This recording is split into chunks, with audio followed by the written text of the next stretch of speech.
Hello, and welcome to Brinks Gilson Lione's 2019 IP Developments webinar. My name is Bailey Reeves, and I will be in the background answering any Adobe Connect technical questions. If you experience technical difficulties within the Adobe Connect session, please use the Q&A box on the right-hand side of your screen, and our technical assistance team will help in any way possible. If you are having issues hearing over the phone, you may press *0 and an operator will assist you. Please note that as an attendee, you are part of a larger audience. However, to maintain privacy, the number and names of attendees will not be displayed. All attendees will be in a listen-only mode throughout the presentation, and as a reminder, today's call is being recorded. We will be holding a Q&A session at the conclusion of today's presentation. To submit a question, click on the Q&A panel located on the lower right-hand side of your screen. Type your question into the text field and hit send. This seminar is accredited for 1 hour of Illinois' MCLE General Credit. Please inquire if you wish to seek CLE accreditation in additional states. During the webinar, we will be providing 3 CLE codes. Please write these down. We will be emailing evaluation forms at the end of the webinar and will ask for the codes. If you have any questions regarding CLE, please contact cle@brinksgilson.com. With that, we invite you to sit back, relax, and enjoy today's presentation. I would now like to introduce our moderator for today, Gustavo Siller. Gus, you now have the floor. Thank you, Bailey. Well, welcome everybody to our 2019 IP Developments webinar. My name is Gus Siller. I'm the president of Brinks Gilson Lione. We're hoping that we are able to provide you with some informative and hopefully practical advice with respect to IP strategies that you or your company may have in terms of either obtaining IP or enforcing or defending against IP. Particularly, we're going to focus on 3 topics today. The issue with respect to parallel litigation in patent cases. Parallel litigation meaning concurrent litigation in district court and in proceedings in the U.S. Patent and Trademark Office as far as post-grant review type of proceedings. Also, we're going to have a discussion on trends and developments for trademark owners. And finally, we're going to have a discussion on recent guidelines issued by the USPTO with respect to what is patentable subject matter. Before we get started, let me give you a little bit of background on Brinks. We started in 1917 as a 2-man firm here in Chicago. Today, we have offices across the country. We have 7 offices in the United States, in Washington, D.C., Ann Arbor, Research Triangle Park, Tampa, Indianapolis, Salt Lake City, and of course in Chicago being our headquarters. Last year, we opened up our first international office in Shenzhen, China, to service and provide advice to our Asian clients. Brinks has been around for 100 years, as I said. It's one of the largest firms that's dedicated to just intellectual property. We have over 100 attorneys, patent agents, scientific advisors across our offices. We continue to be forward-looking. We have a century-long commitment to protect innovation. We have, I'm happy to say, a very loyal client base that ranges from Fortune 100 companies, mid-sized companies, startups, down to individual inventors. We have a deep bench, which we think provides significant advantages to our clients, a deep bench both in terms of legal expertise and in terms of technical expertise. And finally, we really do focus on advancing diversity and are committed to diversity and improving diversity and inclusion in the legal profession. I'll tell you a little bit about our presenters today and the topics. First, John Beaupre, who is a shareholder in our Ann Arbor office. and Judy Hay, which is an associate here in our Chicago office, are going to be discussing the parallel patent litigation issues and trends. Virginia Marino, who is a shareholder in our Chicago office, is going to be discussing trends and developments for trademark owners. And finally, Rashad Morgan, who is a shareholder in our RTP office, is going to be discussing some of the recent guidance that the USPTO has issued with respect to patentable subject matter.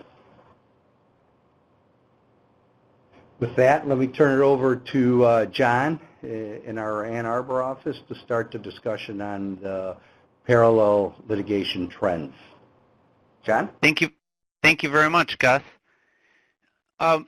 So for the past 6 years since they began, AIA trials, that's the American Invents Act trials, such as inter partes review proceedings, those are commonly known as IPRs, have been a huge part of patent litigation. And I'm going to speak about some recent trends and changes for these proceedings, and then try to look into the next year or two to predict some of the long-term effects of these changes. So until November of 2018, the PTAB, that's the Patent Trial and Appeal Board, it's the entity that handles IPRs. So until 2018, just recently, the PTAB applied a broadest reasonable interpretation claim construction standard instead of the Phillips standard that we see in district courts. And it is, many or all of you know, claim construction is a very big deal in patent cases. With the PTAB using a different construction that was potentially broader, at least in theory, than the Phillips standard, it gave defendants and petitioners more flexibility with respect to claim construction. And but now that the standard is the same in both the PTAB and the district court, we're going to see less flexibility. So in other words, defendants / petitioners, they really need to develop their non-infringement and invalidity positions early, because whatever claim construction position that they take in the PTAB, which they have to do right away in that initial petition, that will likely be their claim construction position in the district court as well. This may cause some delays in getting an IPR petition on file while they figure out these issues, which may also reduce the likelihood of getting a stay of the district court case. So that's one potential change, or one change that has occurred that has these potential effects. Next is the SAS decision, which many of you may have heard about. Last year, the Supreme Court issued 2 decisions on PTAB proceedings, one of which was the SAS v. Iancu case. And the Supreme Court held that the PTAB must institute either on all grounds or none of the grounds. Now, to give this some context, a petition for IPR often challenges different patent claims, and oftentimes that's done based on at least a few different prior art references or combinations of references. And starting in April of 2018, now the PTAB must initiate trial either on all of the challenges or none of the challenges. This means that the PTAB can no longer pick out the so-called weak grounds, or whatever looks weak in their eyes. Now, this could lead to an increased workload for PTAB judges. So over the past 9 months, many people have been wondering how the PTAB would adjust or change its practices. And so this slide shows some of our observations post SAS. One thing is that some institution decisions, we've seen the PTAB explicitly express skepticism about particular claims or grounds. This is very interesting, and I think it's a way for the PTAB to basically signal to the parties, this is a weak ground, you should know that. Maybe it would not have been instituted but for SAS, and it allows the parties to adjust accordingly, maybe beef up the arguments on that ground or maybe abandon it. Another thing we've seen is at least one study I saw showed that the proceeding institution rate dropped by 9%, and this we've seen partially through the PTAB exercising its discretion on whether to institute under two different vehicles for this. One is 314A, which relates to efficiency purposes. It's often a catch-all, and 325D for redundancy or duplicative challenges. So the PTAB has used both of these vehicles or statutes for using its discretion, but the takeaway is that the institution rate has gone down. At least one study, like I said, showed a 9% decrease, which means that it's now harder, or at least it appears harder, to get past the first hurdle in an IPR proceeding. This is that obviously favors the patent owner. Next, on slide 14, we have potential amendment proceedings changes. So in late 2018, the PTO proposed new rules to address claim amendments that are made by the patent owner during PTAB trials. Now, historically, it's been very difficult, both procedurally and substantively, to get claim amendments that are allowed with the PTAB. But these changes, these proposed changes, like I said, they have not been enacted yet. They are under the comment period. It just ended, but it may be extended. The bottom line is that many of these potential changes look like they would favor the patent owner, so this would make it easier for the patent owner to gain claim amendments during a PTAB proceeding. So another patent owner favored change. And then finally, one quick note on real party and interest. For those of you who have been involved in an IPR, you probably know at least a little bit about real party and interest, but for background, real party and interest basically means that that's all the parties who have a certain level of control or a stake in the proceeding. And the reason that it's important about who is a real party in interest is there are very strong estoppel provisions with the PTAB. So if you are either a petitioner or a real party in interest, which can be a related company or another company with some sort of nexus to the petitioner, then estoppel applies to you, and you may be prevented from arguing invalidity in the district court after the IPR ends. So another reason that real party in interest is very important is because of this estoppel provision, the PTAB rules say that if you fail to name all the proper real parties in interest, often called RPIs, then your petition will be rejected. And so this is a big deal. It's a rule that has a lot of teeth to it. And there was a recent Federal Circuit decision that remanded a case to the PTAB to examine whether members in a patent defense group are real parties in interest to a case filed by the patent defense group. Now, many of you know that patent defense groups have become very in vogue over the past several years. It's a group of oftentimes companies that manufacture products in a common space, and they pool resources and pay basically membership dues, and then that organization goes out and files IPRs or takes other steps to defend against patent challenges. And in the RPX case that's in front of the PTAB right now, RPX is a defensive patent group, and one of its members is alleged to be an RPI to that RPX defensive patent group.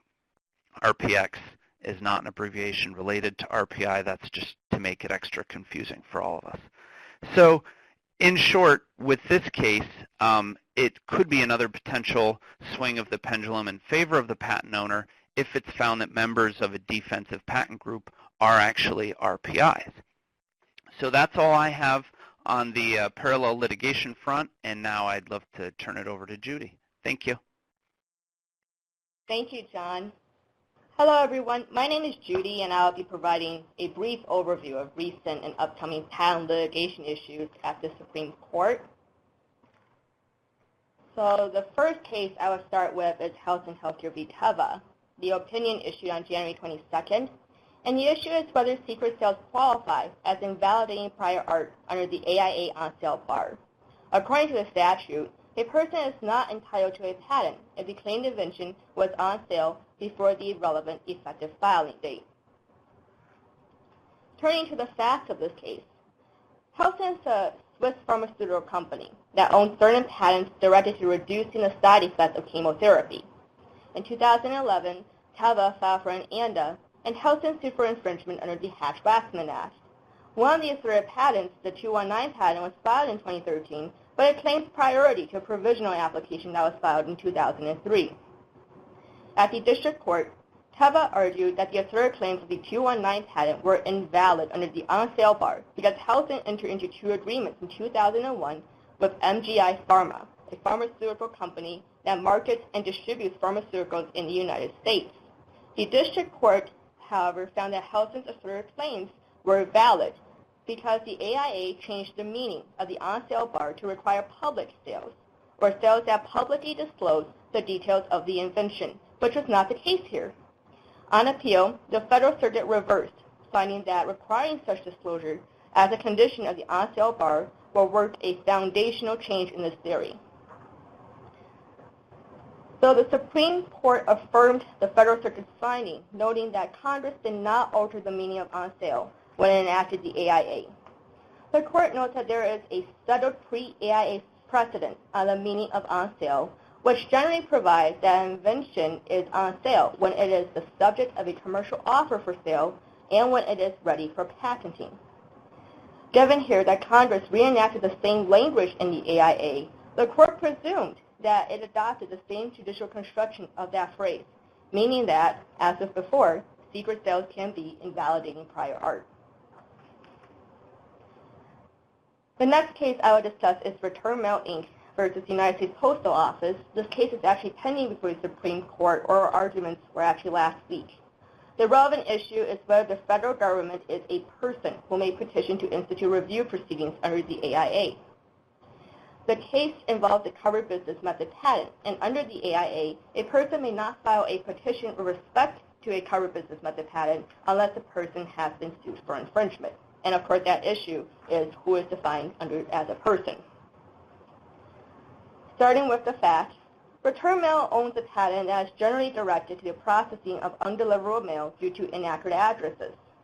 The Return Mail initially reached out to the government to discuss possible licensing arrangements, but ultimately the parties were unable to reach an agreement.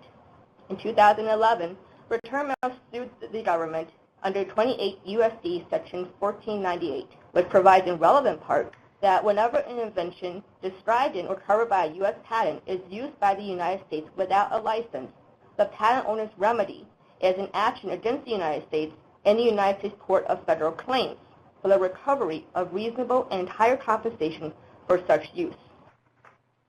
The government responded by filing a petition at the PTAB to invalidate Return Mail's patent. During those proceedings, Return Mail argued that the government should be barred from instituting suit in the first place, given that the government is immune from suit under the Patent Act. The PTAB, however, found for the government and invalidated the challenged claims on the basis that they were drawn to ineligible subject matter. On appeal, the Federal Circuit affirmed, finding that being sued under Section 1498A is broad enough to encompass being sued for infringement, and nothing in the text of the AIA indicated an intent to restrict infringement to suits that fall under the Patent Act. So Return Mail appealed, and as I mentioned before, oral arguments were last week. This slide provides a high-level overview of the key points that were made during oral arguments. So the first point that was made was with respect to the plain language of person. So Return Mail's argument was that under the Dictionary Act, the definition of person is presumed to not include the government. The government acknowledged that person does not ordinarily contain governmental agencies. However, it knows that it can, depending on the context.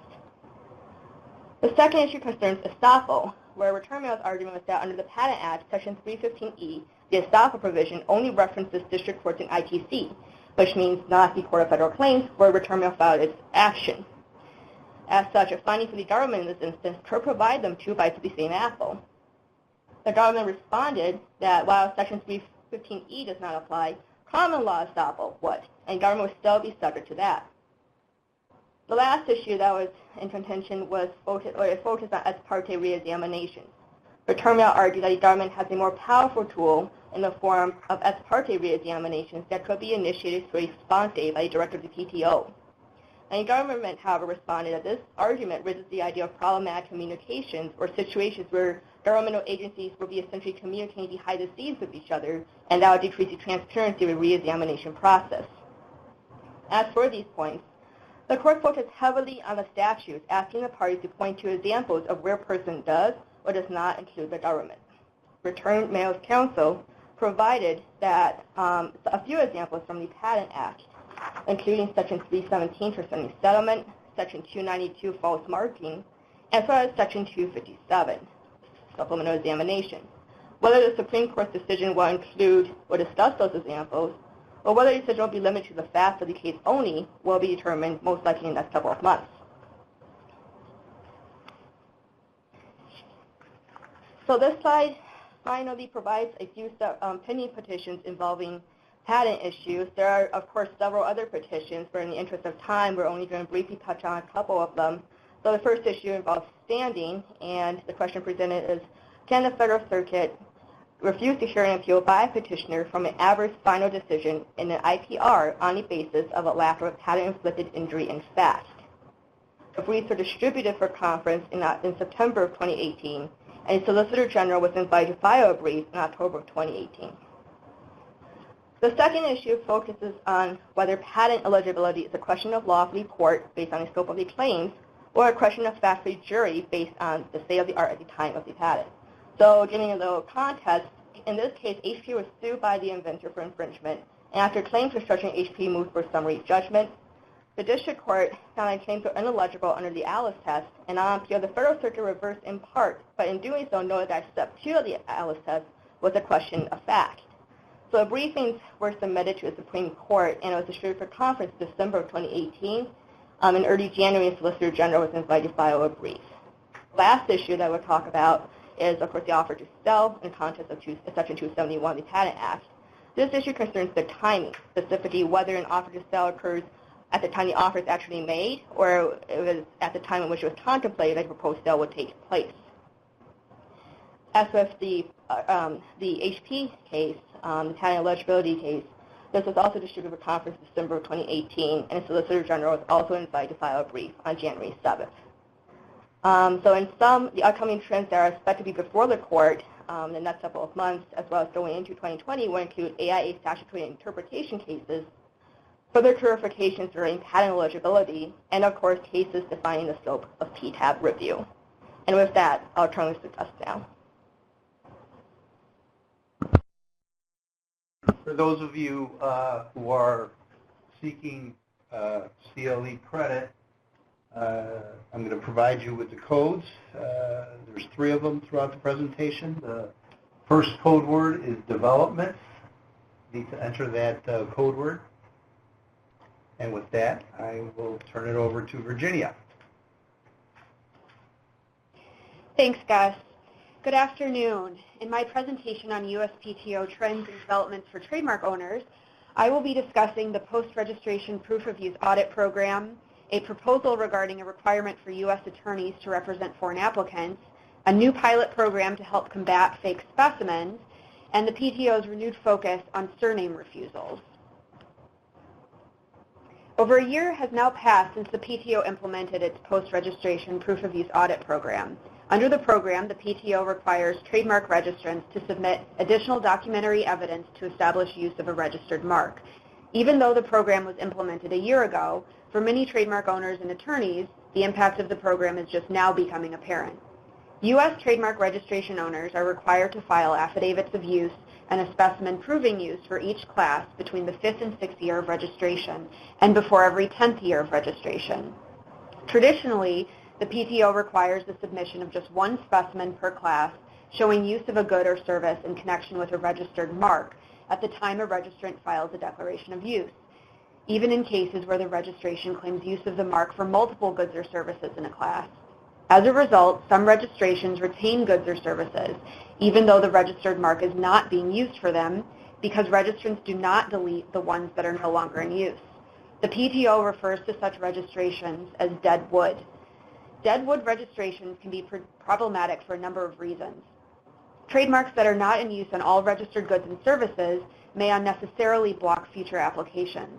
They also allow trademark owners to maintain rights they are not entitled to maintain.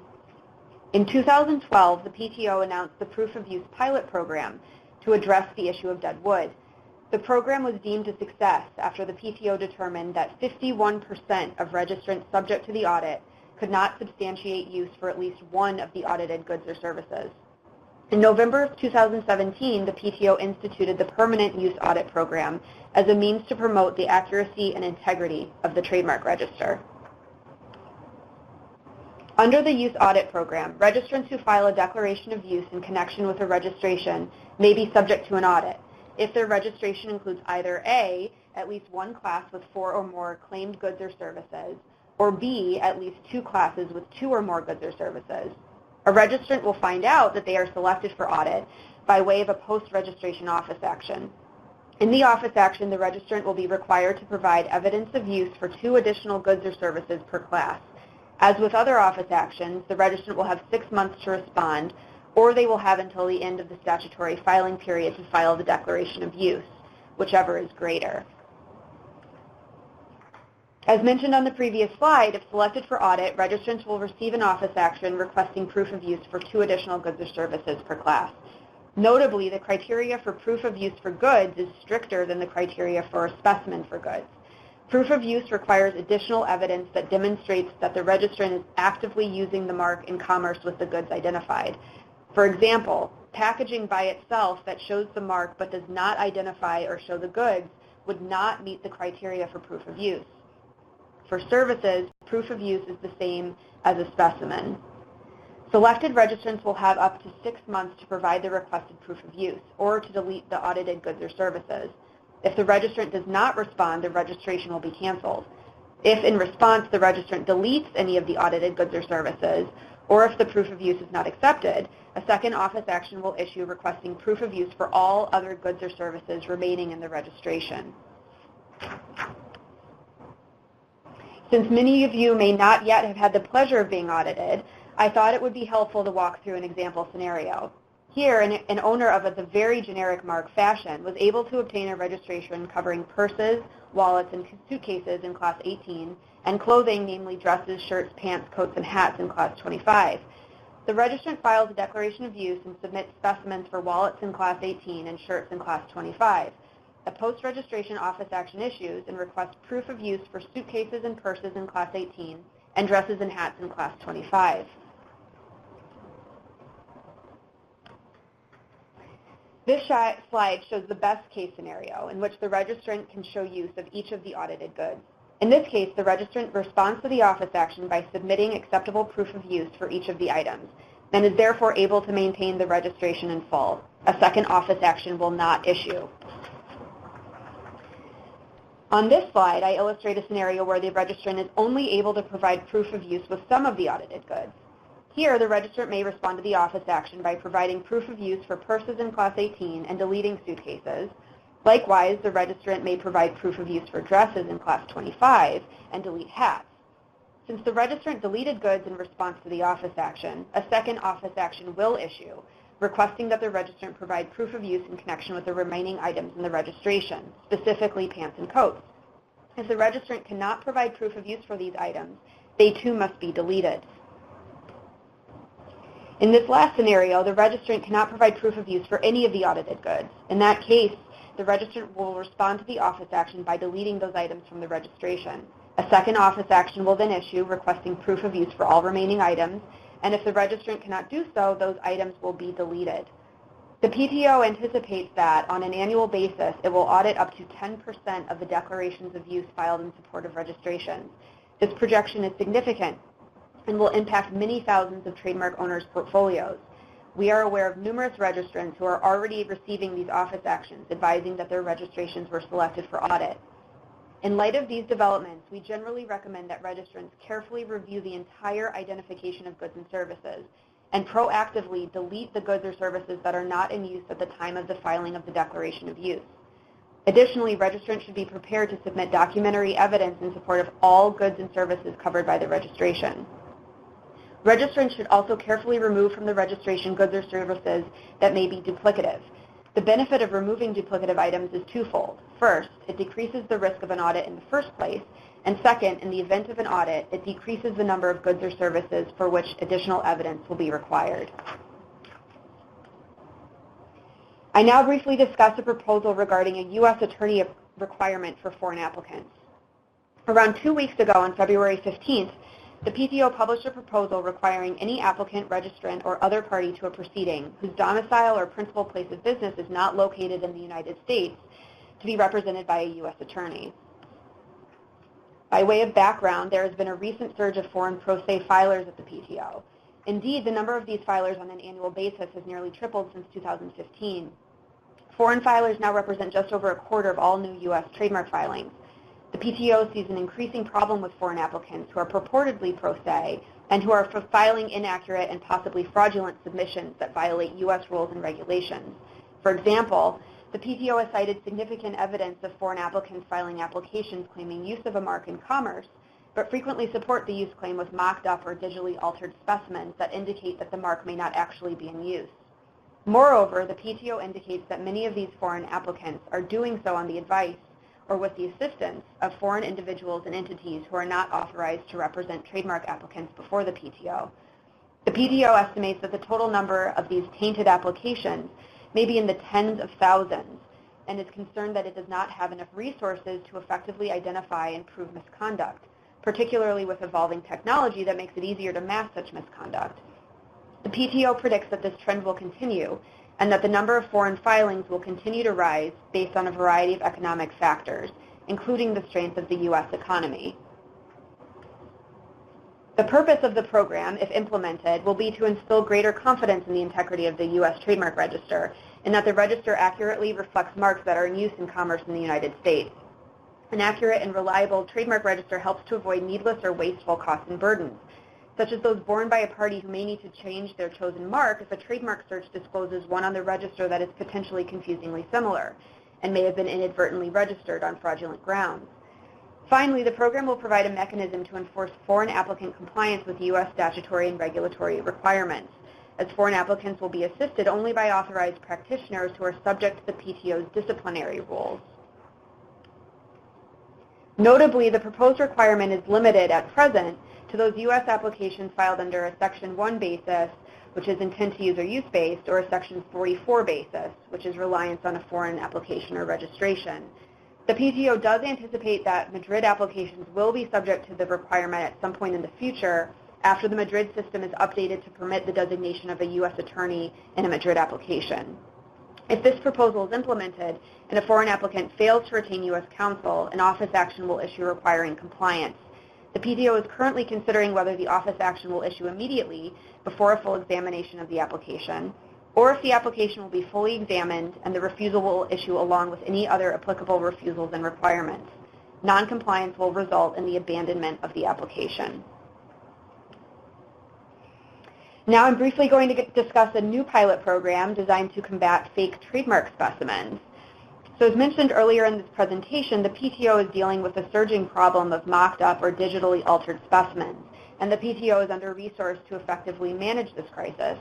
In 2018, the PTO announced a pilot program to encourage the reporting of improper specimens by third parties.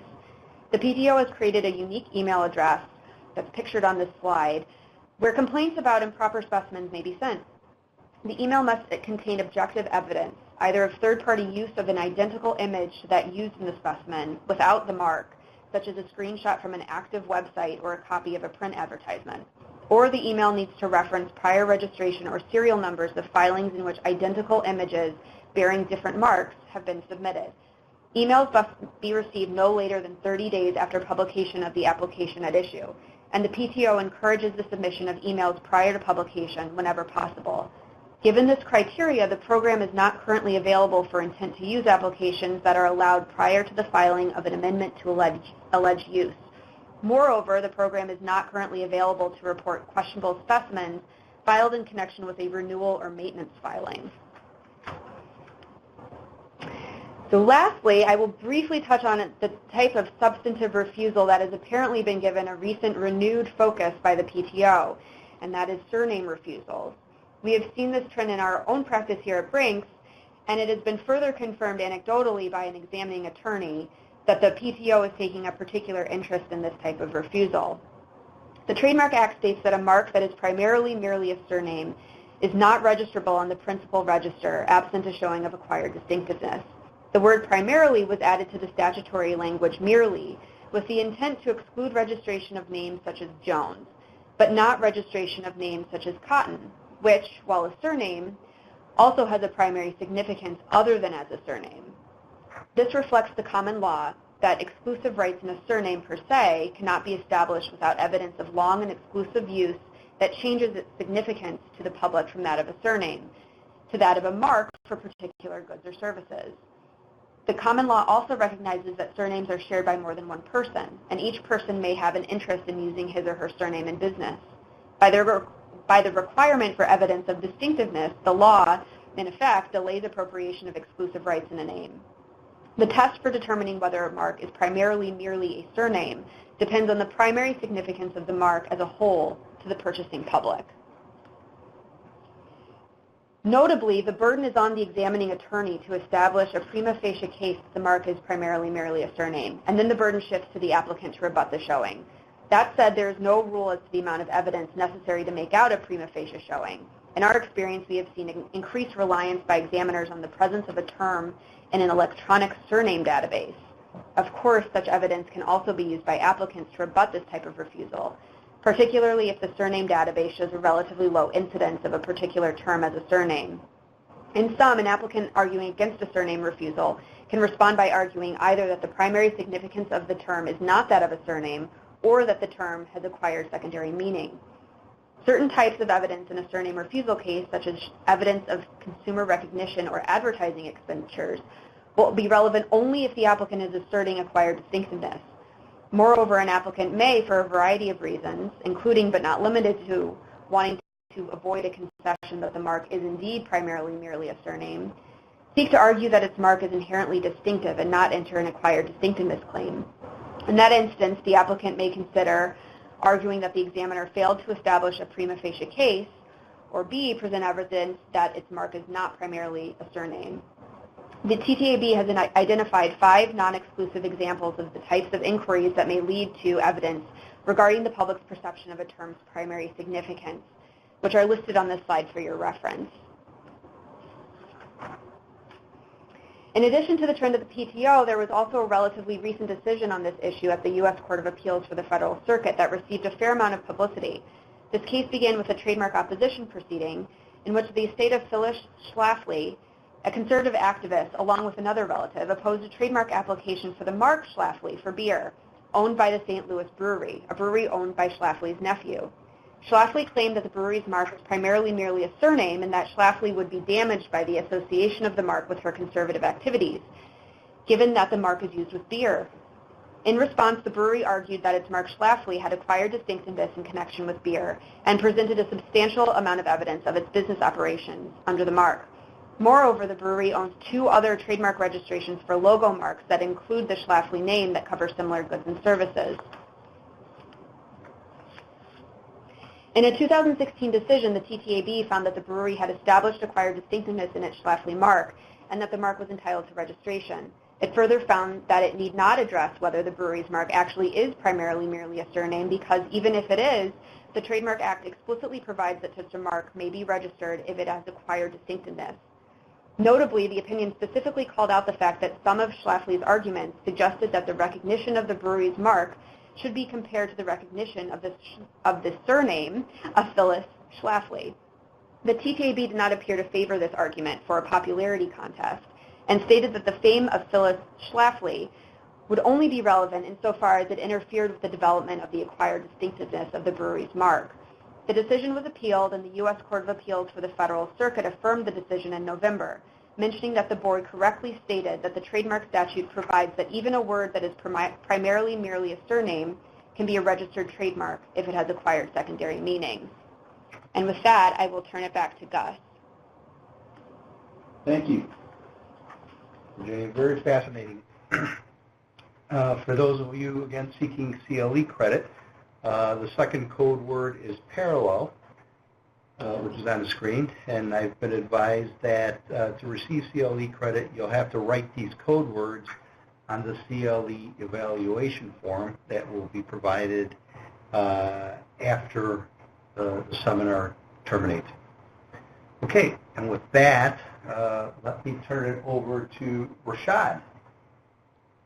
All right, thanks very much, Gus.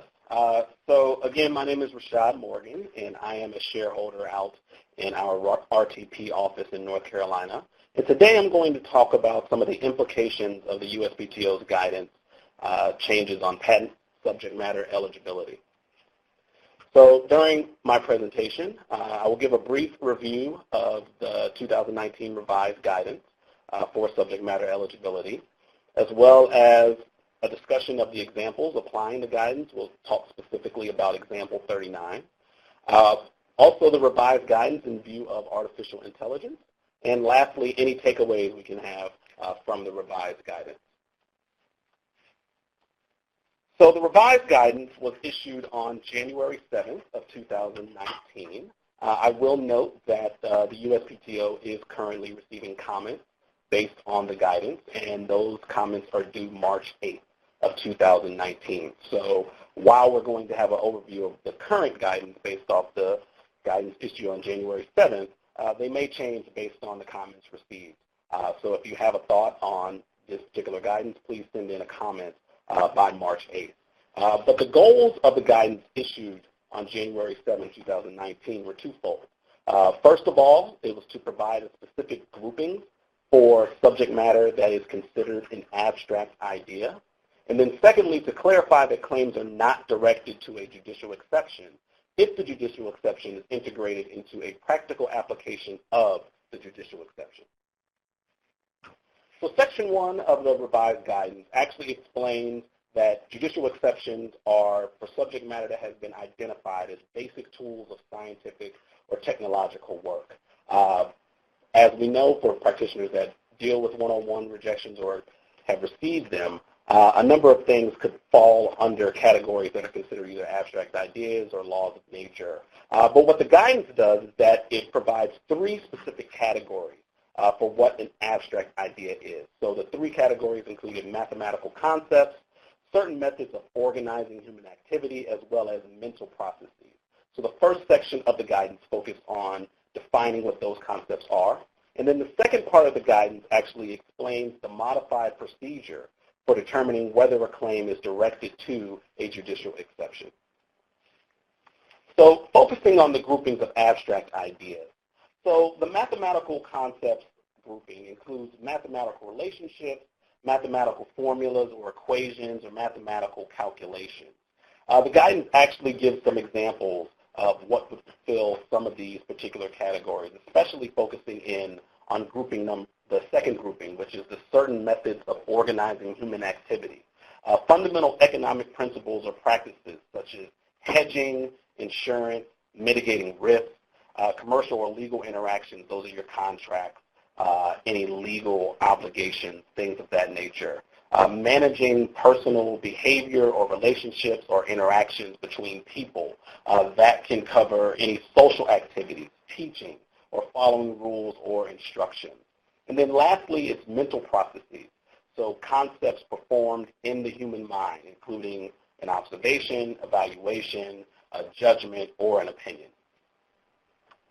So taking a step back and focusing in on these particular groupings, remembering that the goal is to kind of define what those abstract ideas are so that practitioners, inventors, as well as examiners understand what falls under an abstract idea. If it doesn't fall under one of those enumerated categories, more than likely it's not going to be considered directed to an abstract idea. However, the guidance does provide for rare circumstances where an examiner finds a claim element that does not necessarily fall within those enumerated groupings, but still feels that it should be treated as an abstract idea. But in order for the examiner to take that step, it has to be approved by the Technology center director. And that approval actually has to go into the file of record, so it will always be there. In addition, the examiner must provide a justification on the claim limitation on why it is being treated as an abstract idea. So it's a bit of an additional step for an examiner to reject a claim if it doesn't fit one of those enumerated categories. And this is the process for doing that. So with the guidance in regard to how claims are going to be evaluated under subject matter eligibility under Statute 101, the first step is always focusing on the statutory category, so whether or not it's a process, a machine, manufacturer, or composition. But where this guidance really goes into revising how the analysis is going to take place at the Patent Office is focusing in on Step 2A.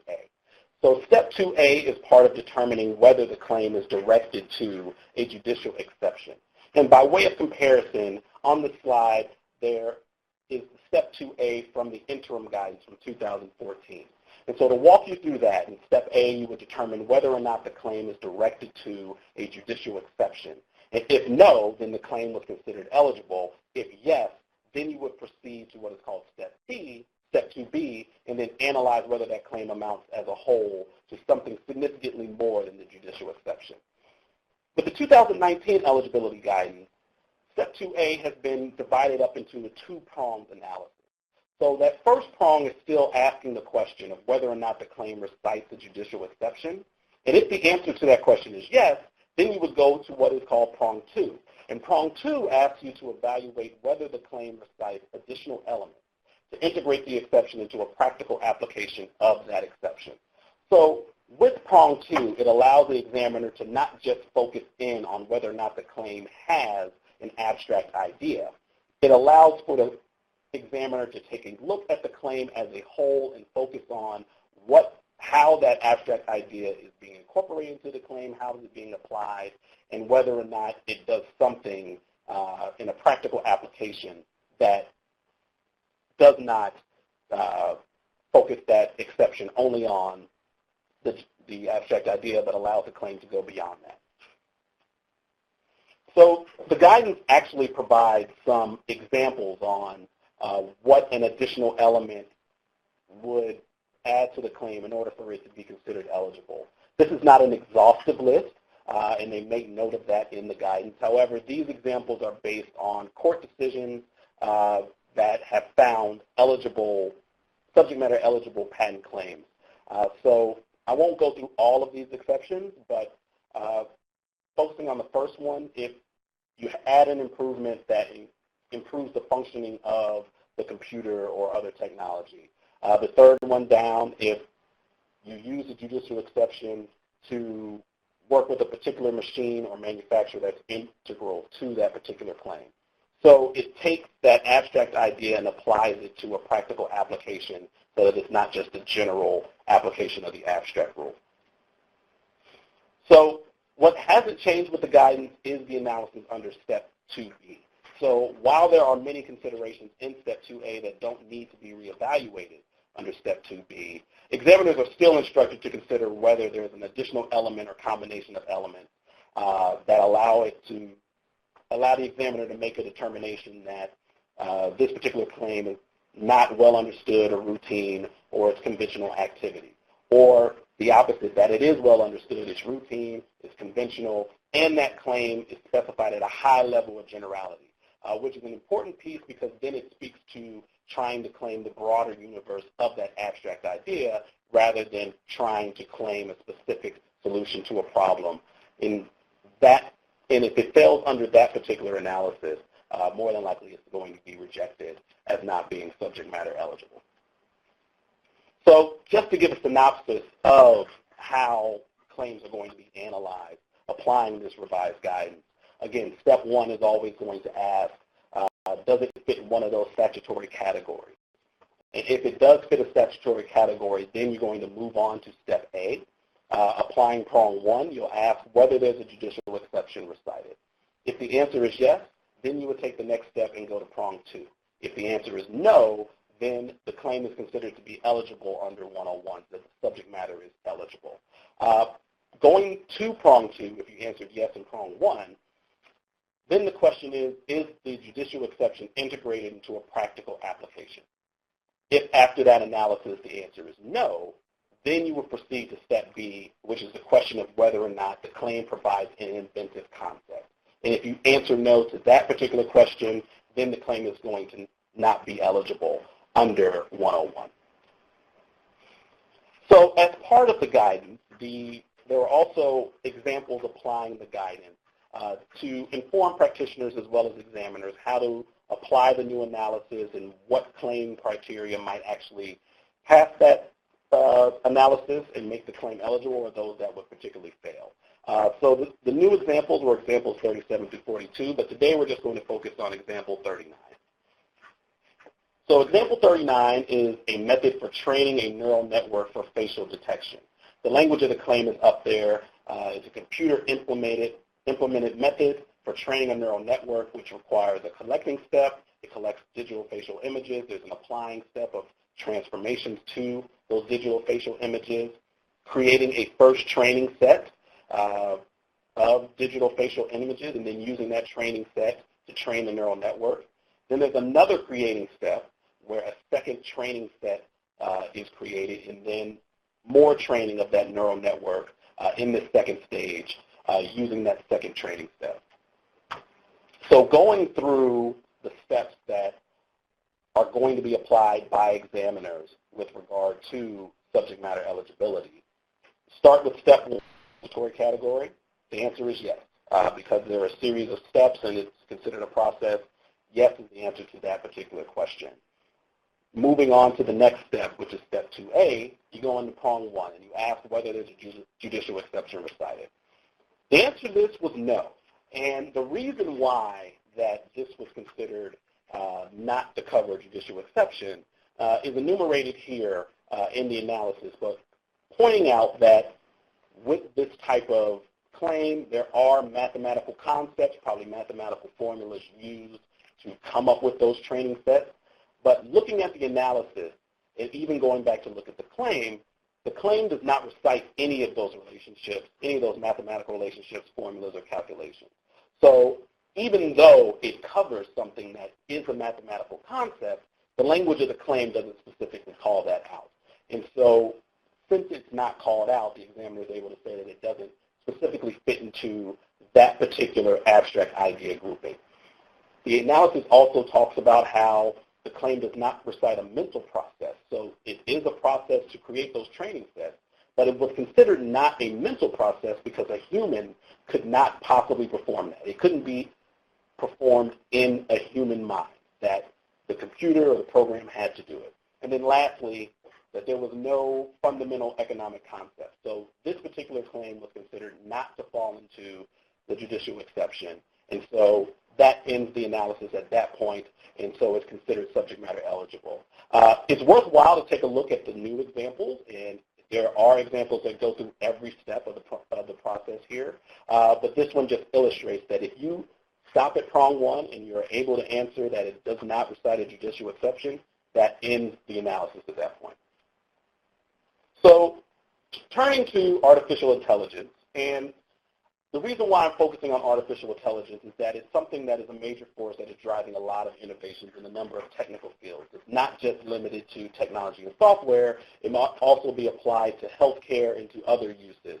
And it's important that as these new concepts and these new innovations are becoming more ubiquitous in the industry, it's important that they are protected and that people that are filing applications addressing artificial intelligence understand how the guidance might be applied to them.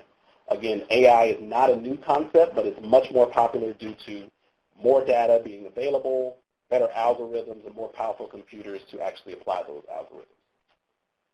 So viewing the guidance with an eye on artificial intelligence applications or software applications or even diagnostics, are there any questions that come about? And one thing that, looking at the guidance, the question is whether or not it is a clear pathway or does it cause more confusion. So at the onset of this presentation, it was mentioned that one of their goals was to provide clarity to applicants with regard to what would fall under an abstract idea, those three groupings that we talked about earlier. But one thing that could happen is that an examiner takes a broad interpretation of these enumerated categories. Even going back to example 39, even though that example found that there was not a mathematical concept, one examiner or another examiner might look at that a different way and see that it does cover a concept or it's not as specific as it needs to be, and it might fall under that.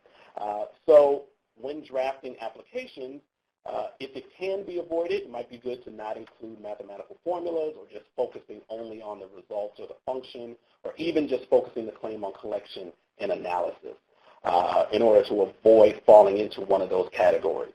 But again, the guidance is not just to identify what is an abstract idea. The guidance provides a focus on the claim as a whole.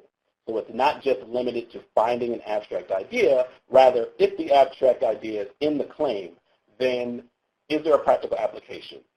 So it allows the examiner to look at the claim elements as a whole, also look at the specification to understand what exactly this claim is focusing on. So it's not a death knell to the analysis. So if there's an abstract idea and it has a practical application, more than likely it's going to be found to be eligible under the analysis.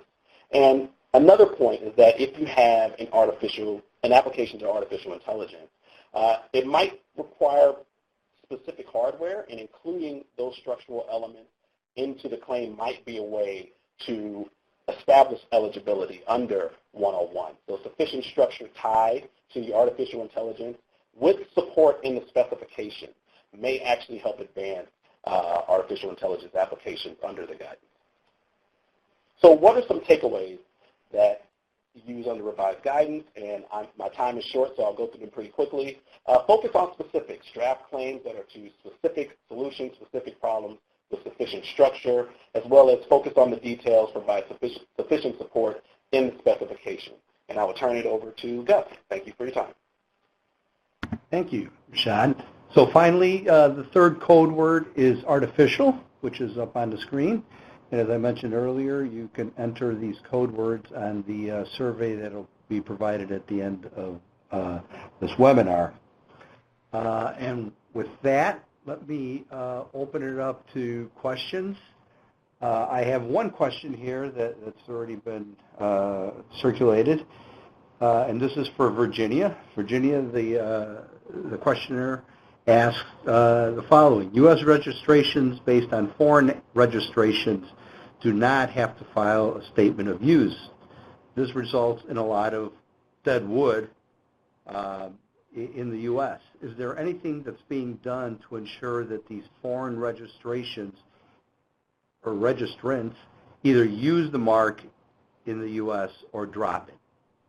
So that's a great question, and just by way of brief background, in the United States, if an eligible applicant owns a valid registration from the applicant's country of origin, the applicant can base its U.S. application on that foreign registration under Section 44. So that's really what this question is directed to.